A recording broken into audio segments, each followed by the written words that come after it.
Acompañarnos aquí en la TV Legislativa previo a la sesión del plenario. Vamos a conversar con la diputada oficialista Marta Esquivel sobre la resolución que planteó la presidenta de la Asamblea ayer sobre la elección de magistrados suplentes. Doña Marta, se va a solicitar una nueva nómina a la Corte Suprema de Justicia, 24 candidatos.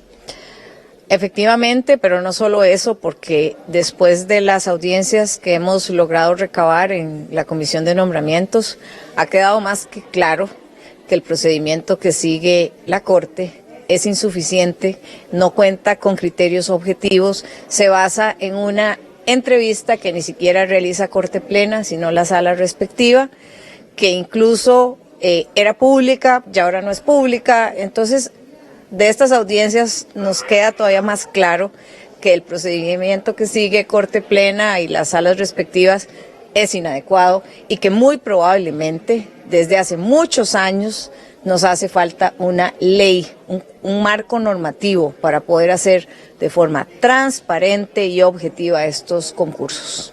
Doña Marta, se envió a la Corte un grupo pequeño de postulantes, se ocupan 24. ¿Por qué la Corte? ¿Qué es lo que alega la Corte para no haber mandado el grupo total? Ayer vino el presidente de la Corte Suprema de Justicia a conversar con ustedes. Bueno, esa es parte de las dudas que nos generan a nosotros hoy. El compañero Ariel hoy lo consultó al magistrado presidente de la Sala Primera, que si habían, me parece que eran 35 inicialmente, que cuáles fueron los criterios para no llegar a 24 y poder descalificar nos mandaron 18, ¿cómo se descalificaron el resto? Entonces eso es parte de lo que creo que muy oportunamente estamos analizando en la Comisión de Nombramientos. Doña Marta, ¿cuánto afecta que no se haya dado ese nombramiento a magistrados suplentes el accionar del Poder Judicial? Vean, es muy curioso que ahora se hable de que hay atrasos, de que no se puede resolver, porque justamente hay un artículo 29 que sabiamente, digo yo, el legislador en su oportunidad estableció en el artículo 29 de la Ley Orgánica del Poder Judicial que cuando hay situaciones donde, por ejemplo, tanto los titulares como los suplentes se inhiben, nosotros decíamos que vuelve arriba, da la vuelta y nuevamente los titulares conocen. Se han dado casos, les voy a poner el tema de las pensiones del Poder Judicial, el tema del plus gerencial, donde quienes conocieron fueron los titulares, a pesar de que se benefician o se perjudican en cualquiera de los dos casos, porque hay una norma que se los permite, digamos que los habilita cuando hay una situación particular. Y lo más interesante es que ese artículo 29 habla de ciertos aspectos y tiene la coletilla mágica y habla de y otros. Entonces, en principio, no debería existir ningún motivo para que no puedan aplicar el artículo 29. Entonces yo creo que estamos frente a una falacia que la están utilizando como un medio de presión, según ellos, para que nosotros nos veamos obligados casi que a ratificar, no a nombrar, porque nosotros tenemos claros que el concurso que se hizo no es ni objetivo ni transparente. ¿En cuánto tiempo esperan ustedes, doña Marta, que la Corte les pase esos 24 nombres para poder la Comisión de Nombramientos hacer todo el proceso que se requiere? Bueno, nosotros estamos esperando eso prácticamente desde la primera vez que votamos y no se llegó a un consenso en la elección. Sin embargo, cuando usted pregunta, sobre todo en el caso del día de ayer, al magistrado presidente de la Corte, la respuesta es, no saben. Doña Marta, bueno, después de que la Corte mande los 24 nombres, explicar un poco a la gente cómo es el proceso aquí en la Asamblea Legislativa. Una vez que ellos mandan esas nóminas, que de aquí en adelante queremos que nos remitan todo el proceso, no solo la nómina, sino cómo llegan a eso. Eso es falto de transparencia, no haberlo pedido a través de la historia de la Asamblea.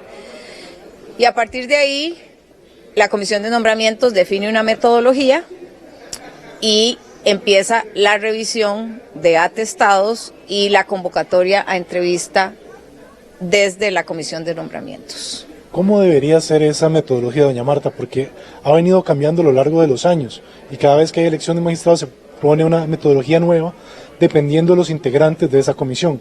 Pero a criterio suyo, ¿cómo debería ser ese proceso de nombramiento de los magistrados suplentes? Bueno, no solo el de nombramiento de magistrados suplentes, el de magistrados titulares. Lo que estamos buscando, y creo que ahí tenemos un consenso en la comisión, es generar una metodología que nos alcance de aquí a los próximos 4 años en cualquier nombramiento que se tengan que hacer de magistrado titular o magistrados suplentes, contralor, defensor, subcontralor y defensor adjunto, o cualquiera de los nombramientos que hay que hacer, por ejemplo las ratificaciones, para no estar cada vez que hay una vacante elaborando una nueva metodología. Y justo para eso es estas audiencias que se están dando. Hay un tema que ha salido reiteradamente y es el tema de los conflictos de interés, que al final de cuentas yo creo que vamos a llegar a la conclusión de que efectivamente, como lo señaló un ex magistrado desde el año 2017, requerimos de una ley para regular esto de la forma más adecuada, pero sobre todo que haya transparencia, porque si no hay transparencia lo que vamos a obtener es que muchas personas que tienen la capacidad, que tienen el conocimiento y los atestados, prefieren no participar porque pueden pensar que a lo interno casi que están expuestos a que los dejen por fuera simplemente por una entrevista que no tiene parámetros de control.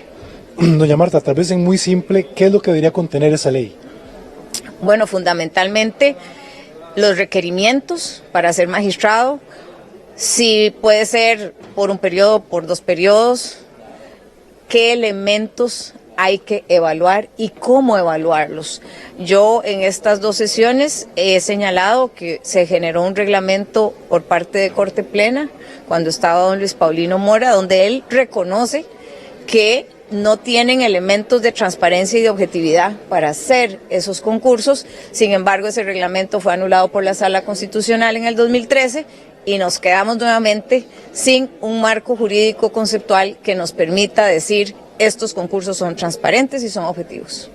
¿Cómo lograr esa transparencia y esa objetividad cuando es el mismo Poder Judicial el que propone los nombres y prácticamente la Asamblea nada más ratifica? Bueno, por lo menos en el caso de los no es ratificar porque la Constitución habla de nombramiento. Entonces ahí es donde pareciera que la oposición pretende que aquí haya una ratificación.